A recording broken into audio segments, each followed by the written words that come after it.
দিব্যর জীবনে নেশা করাটা কতটা দরকার সেটা কিন্তু নিজের মুখে স্বীকার করলেন তিনি।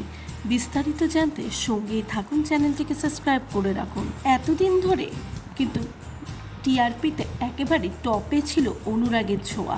তারপরে আস্তে আস্তে করে অন্য সব জি বাংলা সিরিয়ালও সেখানে টপার হতে শুরু করে। ফলে অনুরাগের ছোঁয়া সিরিয়ালটি আস্তে আস্তে ষষ্ঠ স্থান বা সপ্তম স্থান এমন স্থানে কিন্তু পৌঁছে গিয়েছে টিআরপিতে। আর এখন কিছুদিন ধরেই অনুরাগের ছোঁয়ায় দেখা মিলছে না দিব্যর।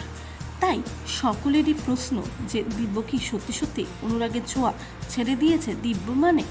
দিব্যজ্যোতি যে সূর্য নামে অনুরাগের ছোঁয়ায় ক্যারেক্টারটি প্লে করছে, আসলে সূর্য নিজে মুখে স্বীকার করেছে যে এখন তার ক্যারেক্টারটি নেই বলে, মানে তার কোনো রকম কোনো চরিত্র দেখানো হচ্ছে না বলে সে কিন্তু ফিরছে না অনুরাগের ছোঁয়ায়। কিন্তু তিনি অনুরাগের ছোঁয়ার থেকে বেরোয়নি, তিনি অনুরাগের ছোঁয়ার কাজ চালিয়েই যাচ্ছেন। কিন্তু এখন তার স্ক্রিপ্টে তার কোনো রকম কোনো ডায়লগ বা কোনো রকম কোনো চরিত্রে অভিনয় নেই বলে সে অনুরাগের ছোঁয়ার সেটে এখন কিছুদিন ধরে যাচ্ছেন না।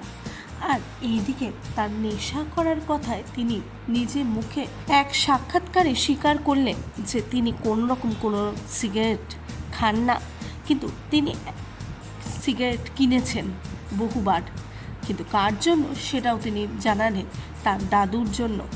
আর এটাও জানালেন যে তার দাদুকে তিনি প্রচণ্ডভাবে মিস করেন, কারণ তিনি এই জগতে এখন নেই, তিনি চলে গেছেন পরলোকে। আর এরকমই নিত্য নতুন খবর পেতে প্লিজ আমার চ্যানেলটিকে সাবস্ক্রাইব করে রাখুন আর কমেন্ট করতে একদমই ভুলবেন না।